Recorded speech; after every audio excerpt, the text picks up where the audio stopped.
Have you ever been scrolling, maybe seen a recipe that looks totally homemade, or like a quick unboxing video, and suddenly felt you needed that product? That feeling of stumbling across something great. Exactly.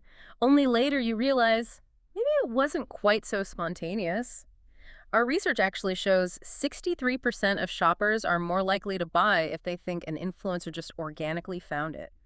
Wow, 63%. That Mm, really flips the script on traditional ads. it does. And that's what we're diving into today here at the Urban Herald.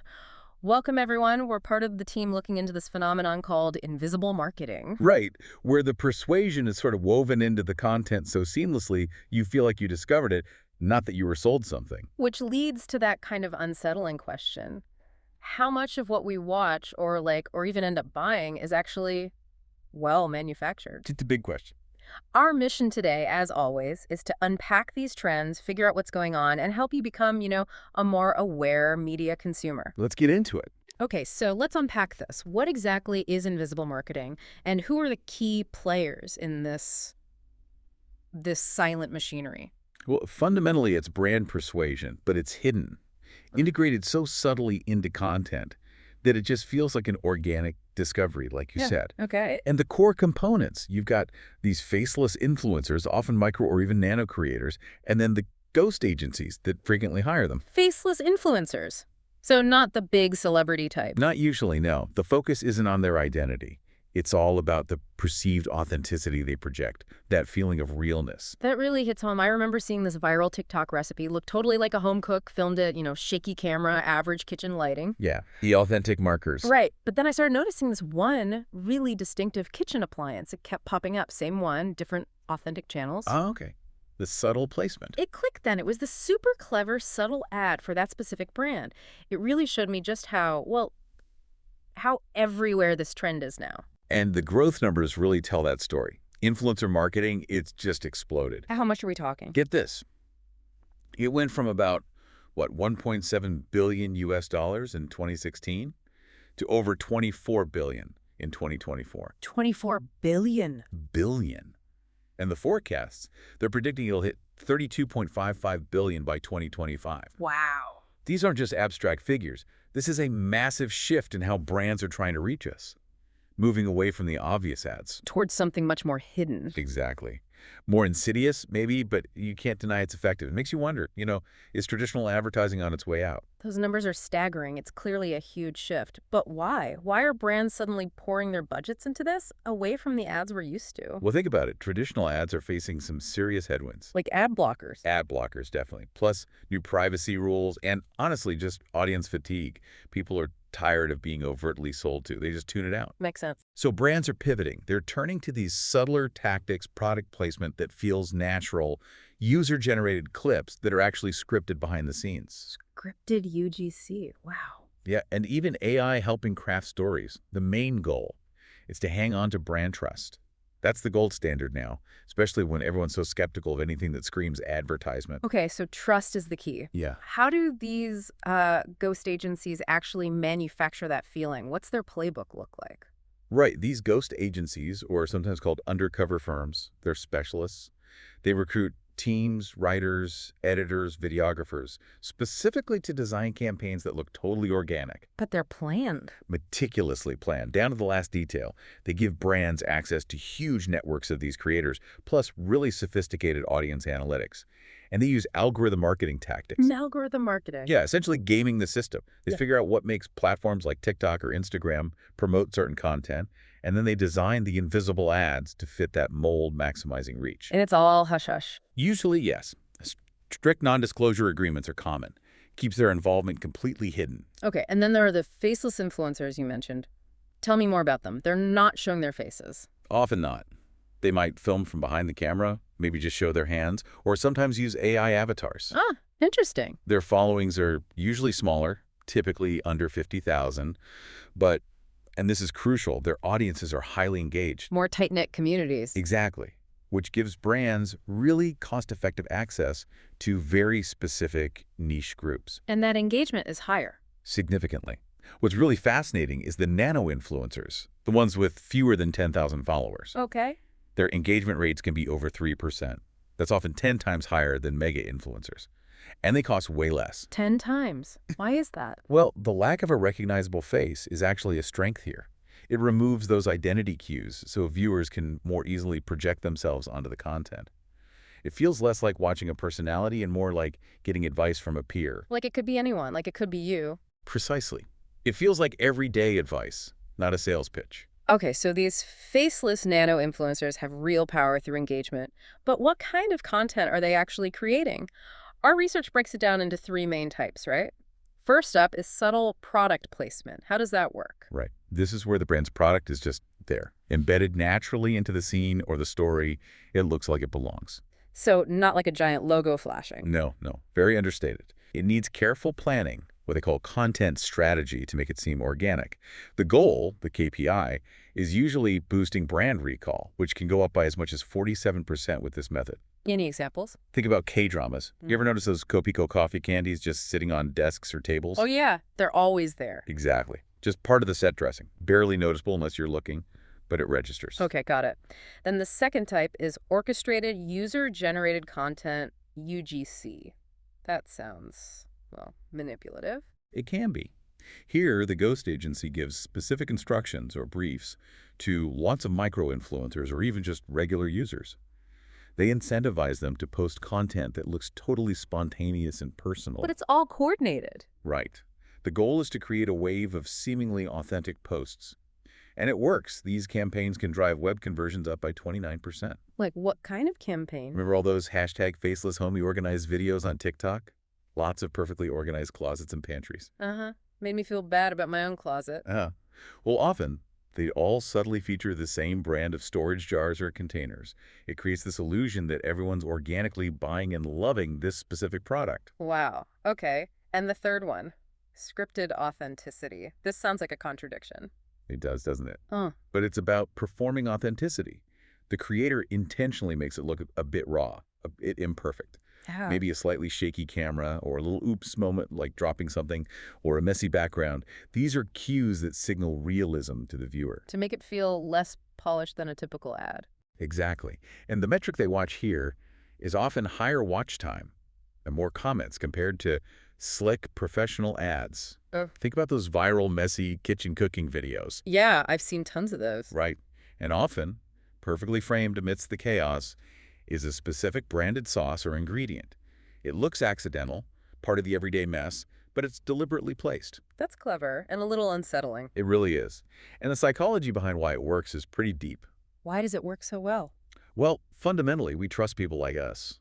Studies show 69% of consumers trust recommendations from peers and influencers more than they trust ads directly from brands. 69%. That's a huge majority. It is. When we perceive the source as one of us, it triggers these mental shortcuts. Psychologists call them social proof heuristics. We're wired to follow the crowd, especially our perceived peers. So it lowers our defenses. Significantly. And faceless influencers amplify this effect. By removing specific identity cues, face, background, etc., they become more relatable to a wider audience. Viewers can project themselves onto the content more easily. And the platforms themselves, like TikTok, Instagram Reels, YouTube Shorts, they play a role too, right? Oh, absolutely. Their algorithms are designed to promote content that gets high engagement. And often that's the stuff that looks authentic, maybe a bit lo-fi, and hits a specific niche. So the platforms actually reward this kind of content. They do, which means this covert marketing often gets much more reach for the money spent compared to traditional obvious advertising. It's a powerful feedback loop. So looking at this whole ecosystem, who's really pulling the strings? It's a network. At the top, you have the ghost agencies and marketing firms we talked about. They build the creator databases, negotiate the deals, measure the results. Using AI too, you mentioned. Yeah, increasingly using AI to analyze emotional responses, predict what will resonate, optimize timing, even tweak content on the fly. Okay.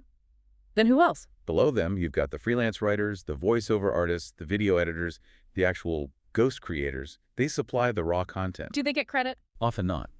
Many work on gig platforms, or they have retainer deals with agencies where they forfeit the credit for steady work. And then the brands themselves. Of course, their goal is clear.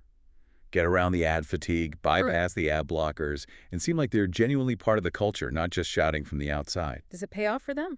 Apparently so. Studies show an average return on investment of 4 to 1 for influencer campaigns. $4 back for every dollar spent. On average, yes. That's why this is shifting so much money away from traditional media. It's not just marketing, it's a fundamental economic shift. But what about us, the consumers? What's our role in all this? That's maybe the most complex part. If we connect this to the bigger picture. Paradoxically, audiences often sort of collude in the illusion. Collude? How? Remember that stat? 63% are more likely to buy if they believe it was an organic discovery. There's this human desire for serendipity, for finding things ourselves, or trusting someone just like us. So we want to believe it's real. In a way, yes.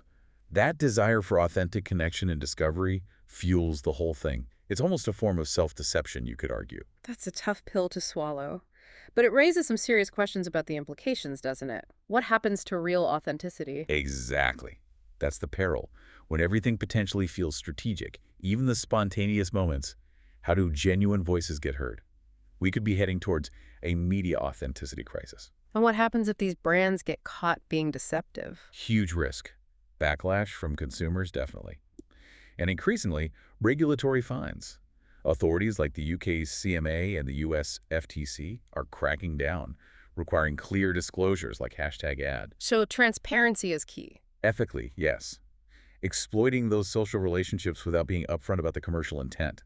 It undermines trust and consumer autonomy in the long run. It just blurs all the lines. And technology isn't slowing down. You mentioned AI avatars, voice cloning. That's going to make things even murkier, right? It absolutely will push invisible marketing into even grayer areas. Synthetic product demos, AI influencers. It's a whole new frontier. Is there any upside to the tech? Well, potentially. The same AI that creates these things could also be used to detect manipulation, like spotting fake engagement metrics or bot activity. So maybe AI can help police itself to some extent. But ultimately, it comes back to us being smarter about it. Yes, consumer literacy is crucial. People are already getting savvier, using tools like reverse image search, checking follower audits, comparing reviews critically. Education's really the best safeguard. We need to be equipped to see through it. Okay, so let's make this practical. As part of the Urban Herald, we want to offer insights people can use. For brands listening, how should they navigate this ethically? Well, first, embed ethics deeply. Mandate clear disclosure, even for faceless content. Long-term trust is worth more than short-term deception. Makes sense. Second, find a balance. Don't just rely on covert tactics. Mix subtle placements with transparent campaigns. Overdoing the hidden stuff risks serious damage if exposed. And check their influencers aren't faking it. Definitely. Authenticity metrics. Look for weird engagement spikes, generic comments, signs of bots. Don't pay for fake followers. And finally, diversify. Don't put all your eggs in one basket. Mix influencer marketing with live streams, maybe AI demos, podcasts. Hedge your bets against algorithm changes. Okay, good advice for brands. Now, for you listening, how can you, the consumer, spot these signals when you're scrolling through your feed? It's about developing that critical eye. Notice things like odd product framing. Is it always perfectly visible? Look for repeated hashtags or weirdly identical captions across different creators. That can be a flag for coordinated campaigns. Check for the hashtag ed tag. Always look for hashtag ad, paid partnership, or similar tags. But, and this is important, just because it's missing doesn't mean it's not an ad. Some influencers, unfortunately, still don't disclose properly. So be skeptical even without the tag. A healthy skepticism, yes. You can also try verifying the messenger. Use follower audit tools online. They look at engagement patterns. Ghost accounts or accounts with bot followers often have really unnatural spikes and dips. And the bottom line. Cultivate media literacy. Question why something suddenly goes viral. Compare what influencers say with independent reviews before you buy. Basically, don't take everything at face value. Your awareness is your best defense. Let's ground this in a real example. The clean girl aesthetic trend that really took off late 2023, early 2024. That feels like a prime case study here, right? Oh, absolutely. A perfect example of how pervasive this can be. It really made me look twice at my own feed, digging into this. How did that work? Well, on the surface, it was all about minimalist makeup, sleek hair, that glowing, effortless skin look appeared very organic. Yeah, very aspirational. But behind the scenes, reports suggest beauty brands and ghost agencies ran massive product seeding campaigns. They sent tons of free products, serums, cleansers, makeup to hundreds of micro-creators and faceless influencers. Who then featured them? Exactly. They integrated these products into their Get Ready With Me videos, their day-in-the-life vlogs. often without any clear hashtag ad disclosure. So it just looked like everyone was discovering and loving these same products organically. Precisely. The sheer volume created this powerful illusion of authentic, widespread adoption. And it drove huge sales for the featured brands. It Ah. tapped right into that desire for aspirational beauty, making people feel they were getting tips from relatable peers. Textbook invisible marketing and raises those ethical questions again. Definitely. It sparked a lot of debate about disclosure and transparency in the beauty community. So wrapping up our deep dive today, it's clear invisible marketing isn't going away. If anything, it's evolving, right? Driven by algorithms, AI. And our own human desire for connection and authenticity. That's a powerful mix. The real challenge, as we see it here at the Urban Herald, is ensuring this kind of subtle persuasion stays, well, transparent enough. It needs to respect our agency as consumers. Agreed. Brands that manage to be subtle and ethical, that build trust through genuine transparency even within these formats, they're the ones likely to thrive long term. While those who just try to fake authenticity too much. They risk losing everything when that trust inevitably erodes. So, the final thought for you listening today. What does this all mean for you? Really, it just means staying curious, asking who benefits from every story, every trend, every product you see scroll past. That curiosity safeguards your wallet, sure, but maybe more importantly, it safeguards your autonomy. Well said. Thank you for joining us for this deep dive. Here at the Urban Herald, we'll keep digging into these crucial trends, bringing you the insights you need to navigate our complex world. We'll see you next time.